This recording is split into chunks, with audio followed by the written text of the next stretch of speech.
السلام عليكم ورحمة الله وبركاته. أهلا أصحابي، عاملين إيه؟ في مباراة الزمالك وبيراميدز، المعلق بلال علام قال جملة كده، يعني قال إحنا بنكسب بشقانا يا صبري. محمد صبري ملناش علاقة بيه، يعني ربنا يرحمه يا رب ويغفر له. إحنا قصتنا مع بلال علام. بلال علام قال لك إحنا بنكسب بشقانا يا صبري، واتك عليها كده يعني. احنا بنكسب بشقانا يا صبري. طب، انا عايز اثبت ان الزمالك فعلا بيكسب بشقاه بالصوت والصورة. اثبت ان الزمالك بيكسب بشقاه عشان ما فيش حد يتكلم بعد كده. تعالوا نشوف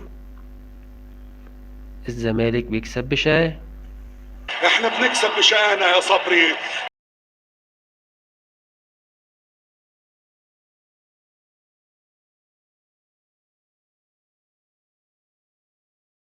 مش بقول لكم الزمالك بيكسب بشقاه؟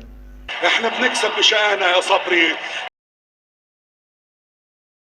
احنا بنكسب بشقانا يا صبري. احنا بنكسب بشقانا يا صبري.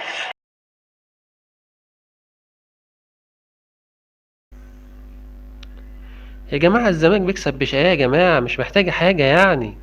احنا بنكسب بشقانا يا صبري. احنا بنكسب بشقانا يا صبري. احنا بنكسب بشقانا يا صبري. بس كده، ويا ريت نكون اثبتنا ان الزمالك بيكسب بشقاه. ودي يعني عينة كده ان شاء الله من فيديوهات تاني جاية.